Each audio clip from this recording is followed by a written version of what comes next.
just what am I doing with this solar setup anyway? There are other alternatives to this.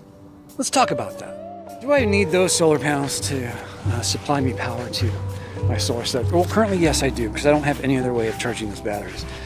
I can deploy a battery isolator, is what they call it, as a generic term, and that would be a device that hooks up between the alternator and the battery, and that diverts power once the car battery is charged, and once that's done, it diverts power to the auxiliary batteries, in this case, these deep cycle batteries I have in the X5. Now, the difference between charging with the solar batteries and a battery isolator is, well, you do have to charge the car battery first, and that takes a few minutes, but so what? Once that's done, the alternator stays on a little longer. It causes a little bit more wear, I guess, but the alternator would be on anyway. So you're stealing battery from that, power from that to charge these deep cycle batteries. Now, I think the charge time is reduced dramatically, partly because you're shooting about 160 amps at this battery setup. It'll charge pretty quickly. So yeah, the difference between those two, well, mainly the amount of amperage that you're charging these batteries up at. You probably get charged fairly quickly. Within 20 minutes, 15-20 minutes, you can be fully charged. Pretty big difference with what I have set up now, which takes pretty much a day, depending on how depleted the batteries get. I could, well, yeah, there you go. So there's only been a handful of times where I've wished I had a battery isolator when we had stormy weather for more than 2 or 3 days, but it seemed to have cleared up just in time for me to deploy and get sunlight. So yeah, but it's stressful when you have to manage batteries like that.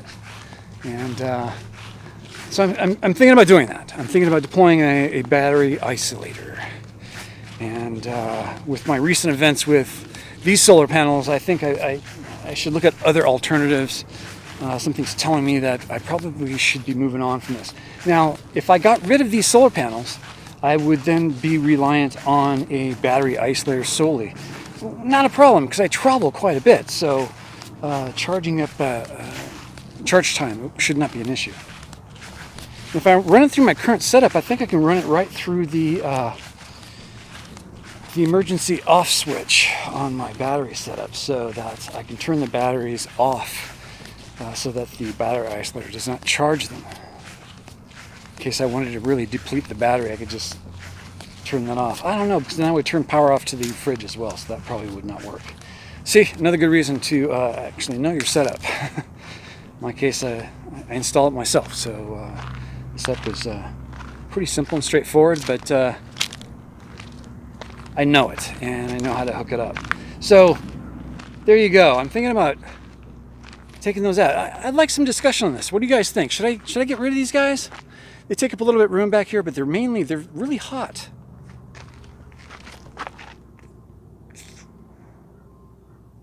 You're still hot. Very, very, very warm to the touch. Now, it's heating the whole inside of the car right now. So I just took them down. I'm getting ready to go to the editing room. But I wanted to start a discussion on this. What do you guys think? Should I get rid of these things and play with the idea of having just a battery isolator? I know a hybrid sounds good. Maybe moving these things to the roof sounds good. That would require a different setup than this. These make quite a bit of noise up on top of the car. They're not very aerodynamic. But making a custom bracket for the top of the car to house something, that's definitely doable. This is what those would look like.